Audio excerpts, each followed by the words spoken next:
Your domain email account. In this lesson, you're going to discover how to set up an email account for your brand domain. A domain email account is a very important asset, and you will be using this for your autoresponder. And you will also use it for contacting customers once your business is up and running. Now, there are several ways you can create one. For instance, you can use your domain registrar, in other words, wherever you registered your brand domain. And you can also use Wix, and I'm going to show you a couple of examples. Now, Mike showed you how to create an email in Module 2 for your company, but this lesson is about creating one for your brand. If you created a company domain and email, then you can create another one for your brand. Also, if you have a hosting account that has cPanel, then you can use that to create your email account too. But let's go take a look at a few examples. So if you use Namecheap, in other words Namecheap.com, to register your brand domain, then it's relatively easy to set up a brand domain email with them. Basically log into Namecheap and go to your dashboard, then find the domain you registered. Most of you, I'm assuming, will only have one domain, but as you can see, I've got a lot more than one. But all you need to do is find the domain, go to the far right and click on Manage. Once that page loads, you just want to scroll down until you see private email and then click on Buy Now. This opens a new tab or page, and it's got the three options you can choose from. Now, one thing to notice, these are all per year, not per month. And to start with, the $9.88 per year is perfectly acceptable. Or you can go one step higher and basically pay $30 for the year. So it's still less than $3 per month. But for the sake of this training, I'm just going to click on Add to Cart for the private one. Now, I'm not going to go ahead and complete this process, but I'm going to show you how you do it. So at this point, you click on Use a domain I own with Namecheap. If you registered your domain with a different registrar, do not use the Use a domain I own from another registrar, because it will cause you issues with name servers. So if you didn't register with Namecheap, then you use the one you did register with. So I'm going to click on Use a domain I own with Namecheap, and it's showing me 10 domain names, but there's even more than that, and I know outdoor won't appear on here.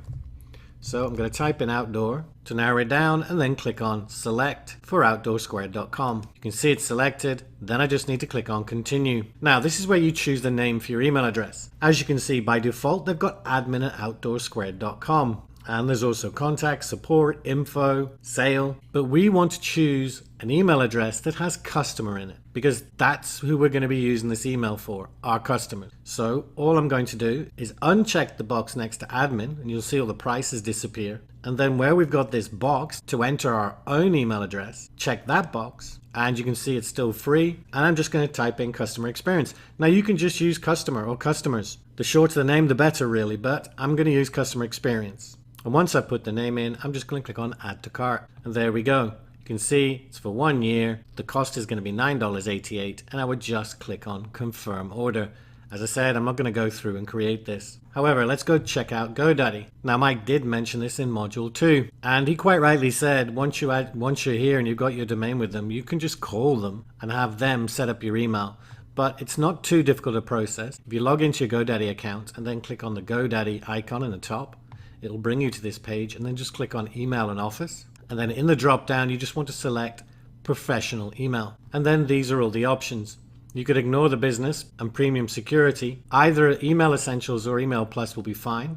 What you'll notice is Email Essentials currently has an offer, so it's $1.99 per user per month, so about $24 for the year. But when you renew, in other words, after the year is up, you will pay $4.99. And the same for the Email Plus, it's $3.99 with the discount, or $5.99 once you renew. Now, Email Essentials is plenty enough to get you started, and you can always upgrade later, and the same with Namecheap. Click on Add to Cart. You can see your options here. You can select to pay 1 month at a time, but it's $4.99. But for 12, it's $1.99, so you can see it's $23.88 for a year. Then once that year is up, you will be paying $4.99. Again, I'm not going to carry on filling this out, and as Mike said, if you're not comfortable with setting this up, you can call them and they will do it for you. So let's go take it the last option I'm going to show you, which is Wix.com. So I've logged into my Wix site and clicked on Dashboard. And this message here should be here all the time until you set one up. You can see Get Professional Email, Get Your Mailbox. If it's not, click on Domains and Mailboxes and look for the email option. But I'm just going to click on Get Your Mailbox. Now this is a more expensive option. You can see it's brought us to this page. And if I click on Get a Mailbox, you can see if you pay for 1 year up front, it's $4.08 per month. And if you choose the monthly plan, it's $4.95. Just check the options you want to use and click on Get It. It's a pretty straightforward process. So we covered how to create your domain email account. Next, you will discover how to create your autoresponder account. Your action step, go and create your domain email account ready to use with your autoresponder.